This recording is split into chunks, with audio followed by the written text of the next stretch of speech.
Vale a pena mencionar, aqui é uma foto de um slide de uma das aulas que eu tive, muito interessante nos últimos anos, e que vale a pena a leitura.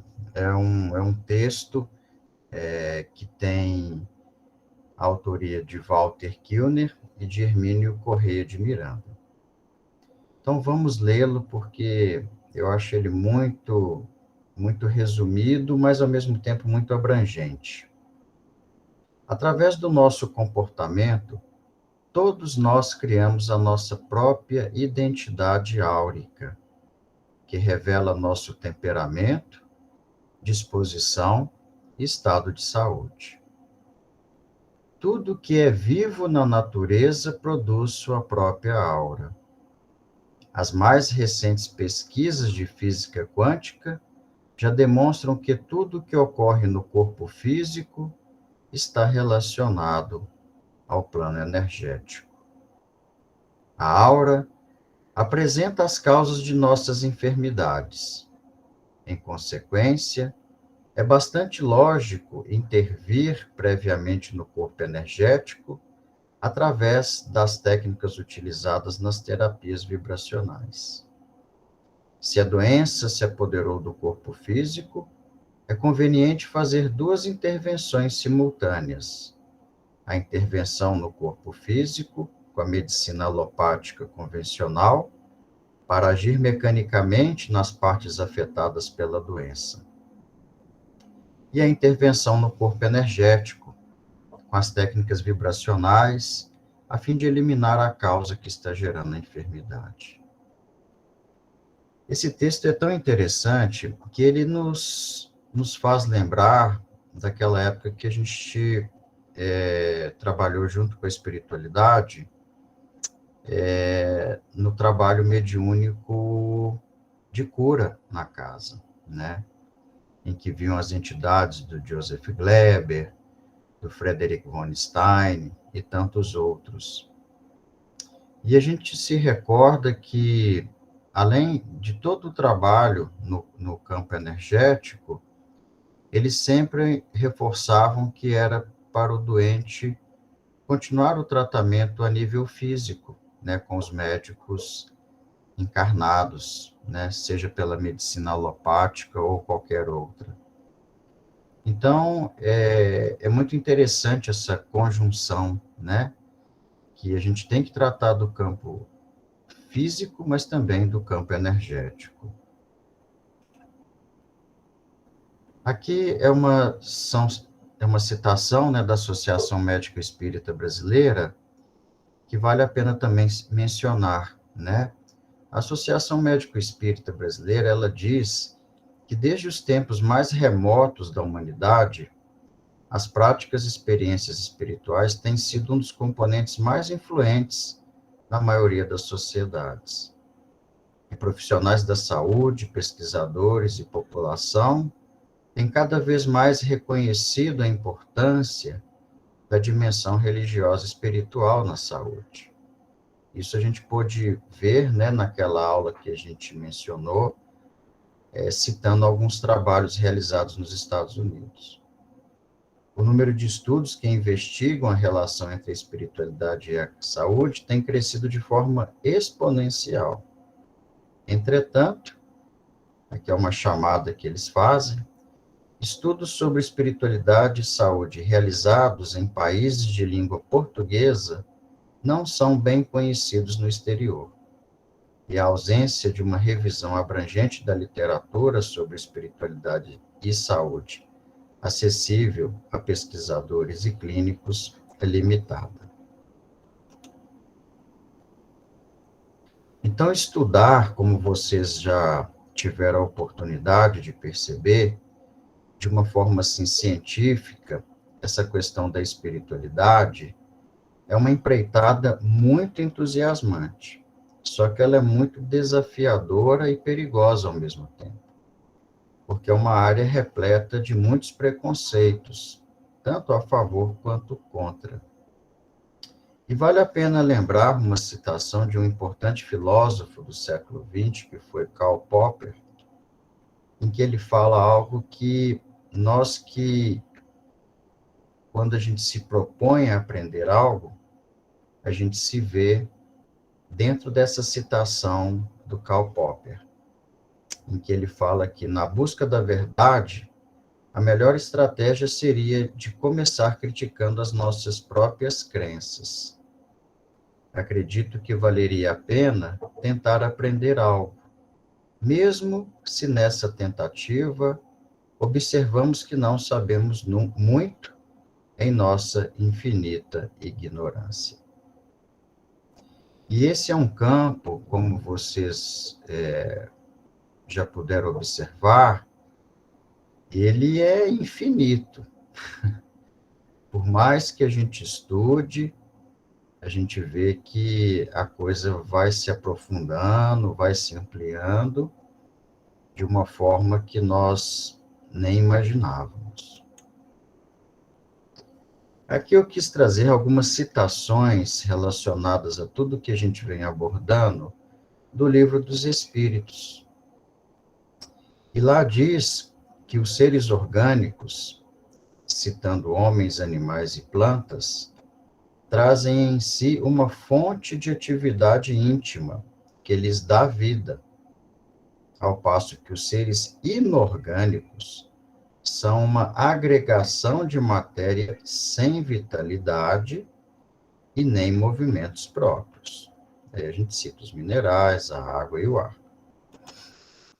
Tanto que na pergunta 61, Allan Kardec perguntou à espiritualidade qual que era a diferença entre a matéria dos seres orgânicos e inorgânicos. E a resposta foi que a matéria é a mesma, mas nos corpos orgânicos é animalizada. E aí, em sequência, ele pergunta, e qual a causa dessa animalização da matéria? Resposta, sua união com o princípio vital.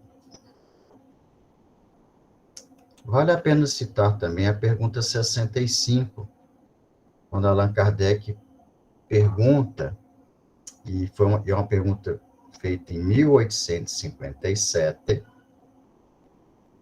que ele perguntou se esse princípio vital residiria num dos corpos que conhecemos. Aí a resposta é o intermediário de ligação entre o espírito e a matéria. É também chamado de fluido magnético ou fluido elétrico animalizado. E todo o conjunto de órgãos, dos quais nós somos constituídos, ele é impulsionado por um princípio vital. Então, esse princípio vital que é a força motriz dos nossos corpos orgânicos.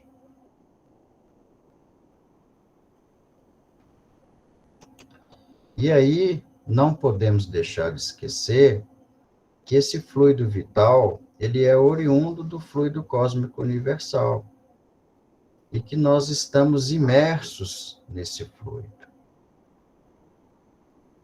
E um dado bem interessante é que durante o processo gestacional, o espírito reencarnante, ele vai se impregnando de determinada quantidade desse fluido. Muito interessante isso. Outras citações do Livro dos Espíritos. Os órgãos estão impregnados de fluido vital, como a gente acabou de dizer, e que vai dar a cada um deles uma atividade. Então, no processo de doença, esse fluido vital, do qual os órgãos estão impregnados, é que eles vão ajudar a restabelecer a função que, num determinado momento, estavam suspensas. Por isso que, por exemplo, às vezes na homeopatia, quando a gente pega uma doença no início, a gente consegue passar um medicamento específico e aquele medicamento tem a capacidade de revitalizar, vamos assim dizer, toda a energia, né, do ser humano e, consequentemente, daquele órgão afetado, de forma que ele vai voltar às suas funções de forma harmônica e de forma fisiológica. E, ao mesmo tempo, né, como diz aqui na última citação, quando o órgão ele já foi profundamente destruído, não temos mais a capacidade de reverter esse processo, por mais que ainda tenha um determinado fluido vital circulando ali, porque as células já estão extremamente degeneradas. Uma outra coisa que é sempre importante de ser dito, que todos os órgãos se interconectam uns aos outros, e eles trabalham em harmonia. Entretanto, quando qualquer um destes para de funcionar de forma adequada, essa harmonia ela é desativada. E aí as funções orgânicas no organismo vão falhando e vão gerando as doenças.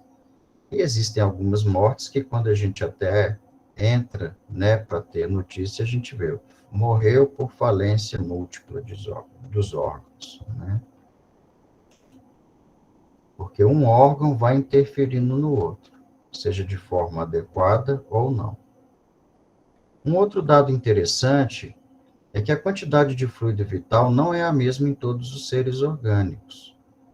Ela varia segundo as espécies e, inclusive, não é constante no mesmo indivíduo, nem nos vários indivíduos de uma mesma espécie.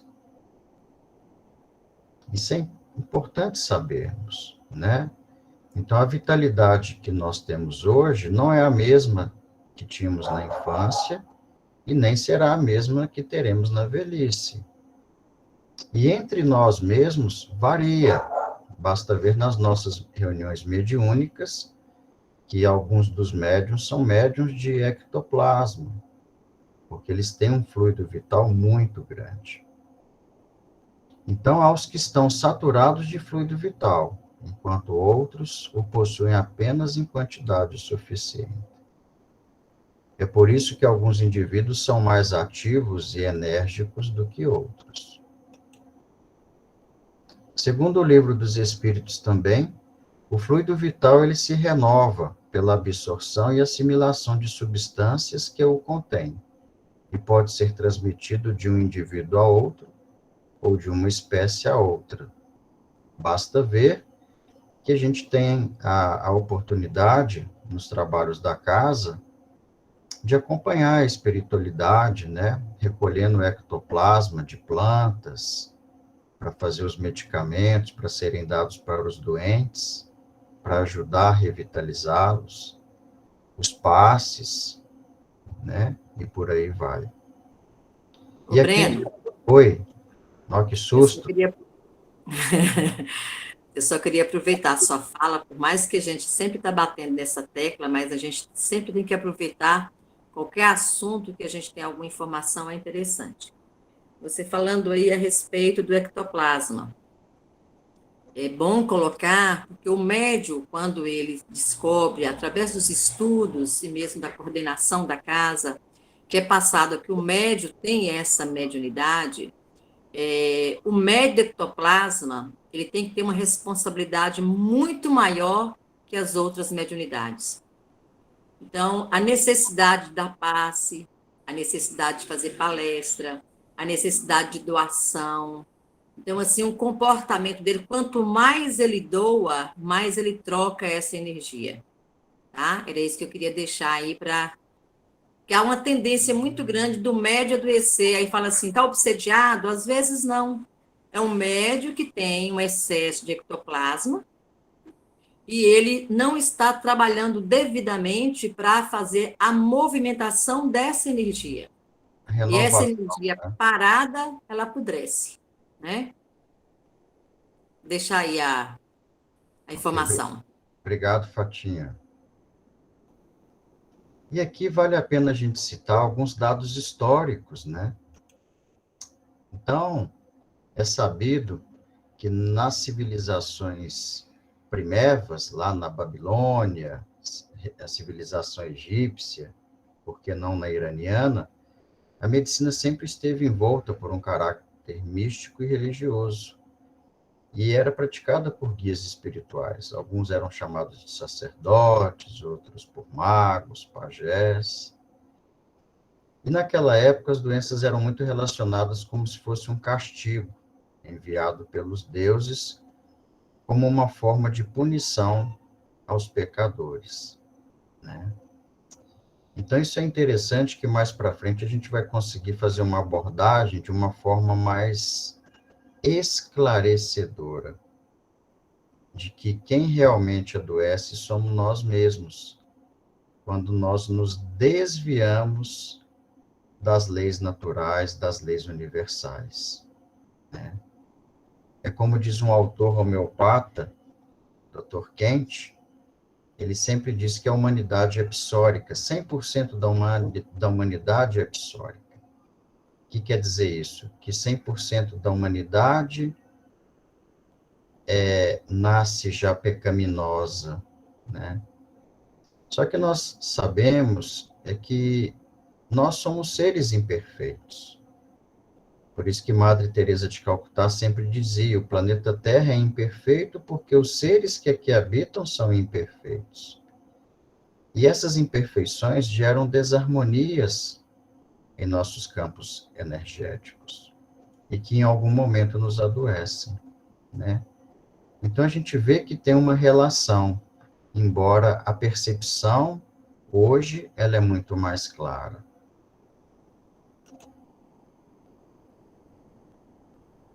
No século V a.C., a medicina chinesa incorporou a teoria cosmológica.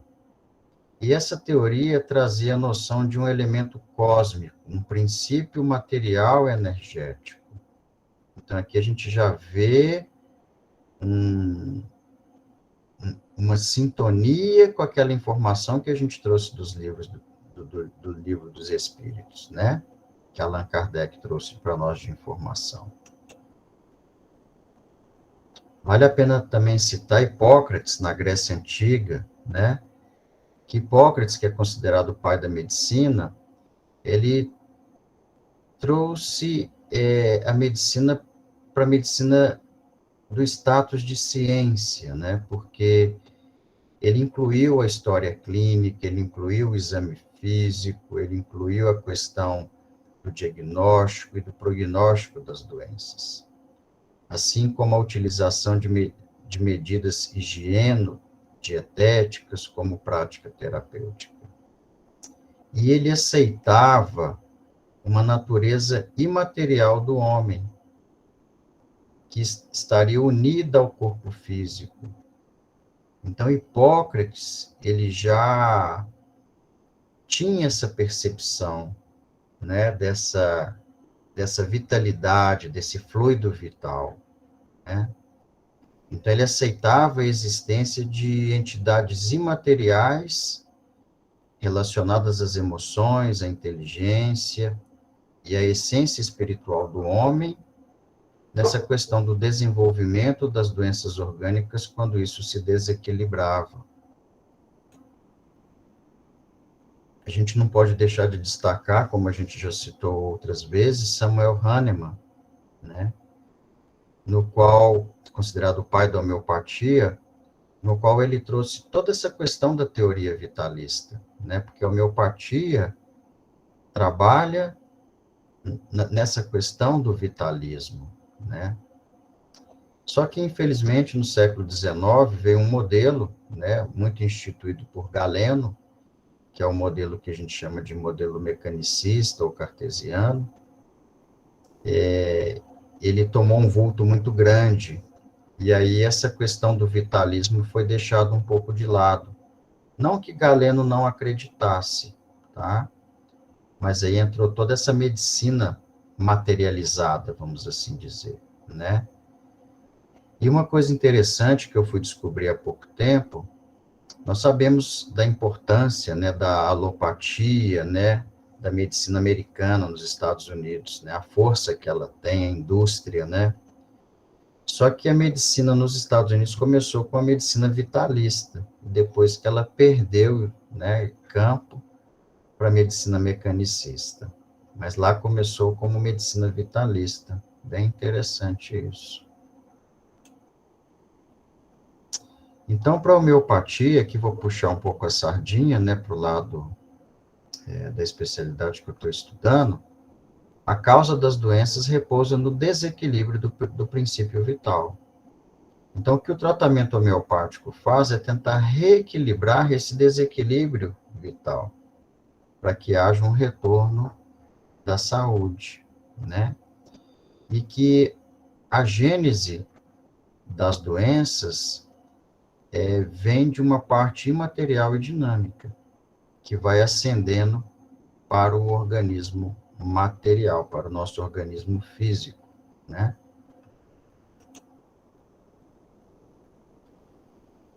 Por isso que Samuel Hahnemann, ele é considerado por muitos como o pai da medicina espiritual. Aqui a gente já citou isso numa das aulas, né, em que ele falava que a doença é algo invisível, né, que é um distúrbio dessa força vital, desse fluido vital que é invisível, mas que anima o nosso corpo. E quando ele não está mais presente, a gente nada mais é do que um cadáver. Ele destaca também, né, porque ele valorizava muito o psiquismo, tanto que muitos o consideram também como um dos que preconizaram a questão da medicina psicossomática, né, quando ele disse que a doença do homem físico nada mais é do que a doença do homem psíquico, né?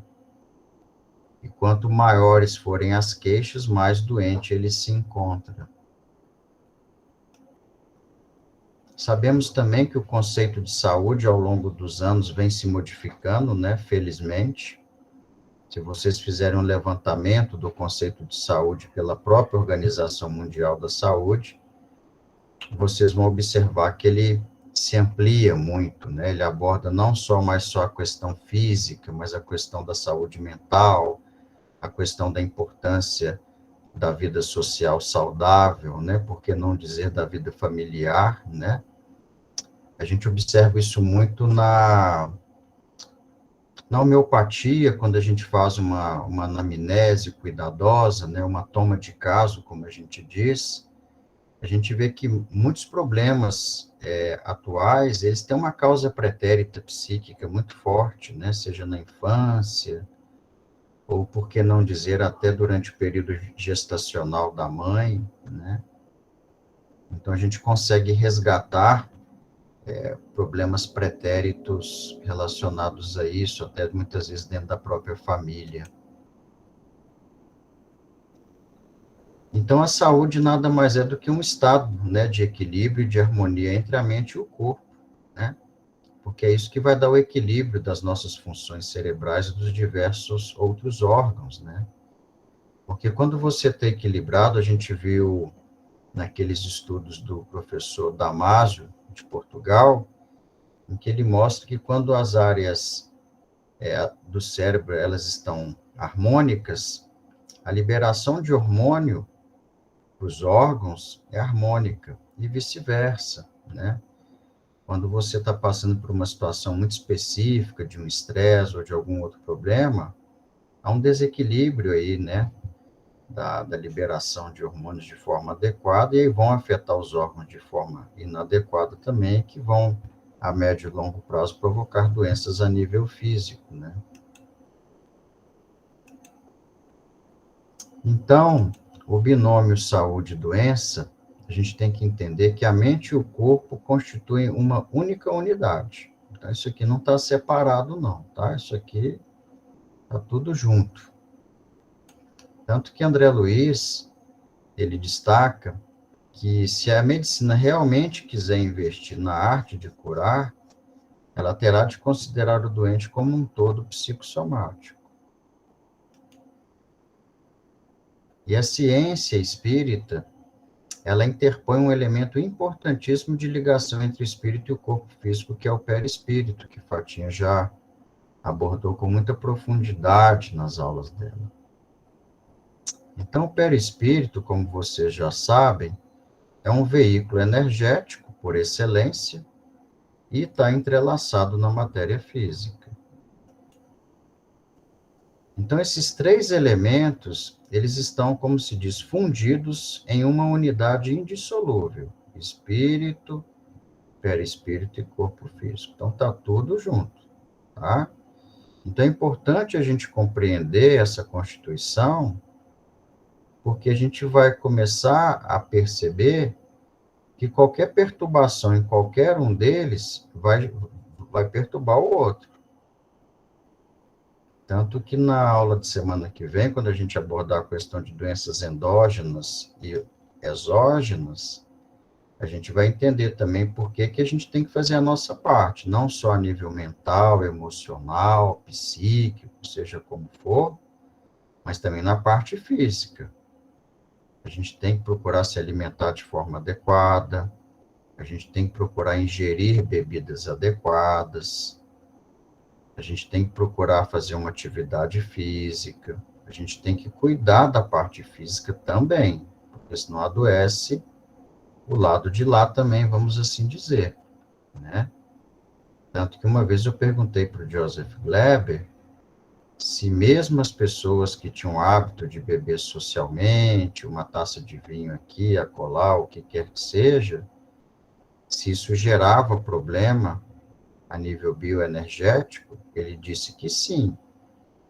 O álcool, mesmo ingerido em pequenas doses ou socialmente, ele gera problema bioenergético, tá? Então, a gente tem que ter essa compreensão. Por isso que muitas vezes nos tratamentos, vamos dizer, integralistas, né, sejam qual for, homeopatia, acupuntura, cromoterapia, reiki e tantos outros aí, o doente tem que fazer a parte dele, né? Não adianta querer ir só lá, tratar, e ele não mudar hábitos equivocados que muitas vezes ele tenha. Ele tem que fazer a parte dele, senão nada adianta. Por isso que Jesus, quando curou aquele cego lá de Betsaída, se eu não me engano, ele, assim que ele curou o cego, ele falou: volte para a sua casa, mas não retorne para a sua aldeia. Falou de uma forma metafórica, dizendo: olha, volta para a sua casa, para o seu âmbito familiar, mas mude o seu comportamento, os seus pensamentos, né? A sua forma de se comportar e lidar ali na sua cidade, na sua sociedade, né? Senão, não adianta, vai voltar a adoecer e vai voltar a ficar cego. Então, esses três elementos, eles se estruturam numa unidade ternária e hierarquizada. Então, o fluxo que emana do espírito vai em direção ao corpo físico, sendo intermediado pelo perispírito. Por isso que o corpo físico, que é esse veículo provisório, né, que a gente está habitando aqui hoje, muitas vezes ele é sacrificado, né, pelas leis superiores para que haja uma integridade do espírito e perispírito. Então, o nosso corpo físico, ele funciona muito como uma esponja, né? Ou seja, ele absorve todas as impurezas energéticas que nós estamos carregando, seja do nosso espírito ou do nosso perispírito, né? Por isso que a gente tem que cuidar muito bem da nossa energia. Então, a gente começa a perceber que nessa hierarquia, o espírito é o comandante supremo. Então, todo impulso organizador ou desordenador parte desse campo mental espiritual, que Fatinha até já falou, né, em campo mental superior, inferior, né? Então, o corpo físico ele vai ser sempre o elemento mais passivo, ele vai ser o palco dos efeitos benéficos ou deletérios do primeiro. E o perispírito vai atuar como um elo intermediário entre ambos. Então, dessa forma, a perturbação em qualquer um desses elementos vai vai reverberar nos demais. E conclui-se que todas essas doenças inferiores a nível físico, elas estão vindo de níveis superiores. Tá? Então, o que eu queria passar hoje para vocês é uma leve introdução sobre isto. Tá? Lembrando que semana que vem a gente vai abordar os tipos de doença, no qual a gente vai falar as duas vias de adoecimento, que é a via exógena e a via endógena. Combinado?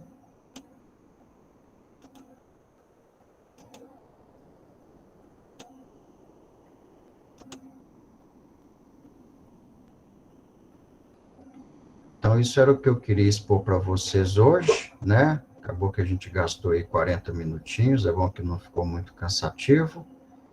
E aí, semana que vem, a gente dá continuidade. E amanhã, a gente vai dar continuidade ao capítulo 13 do Evangelho segundo o Espiritismo. Tá joia? Desejo para vocês aí uma ótima noite.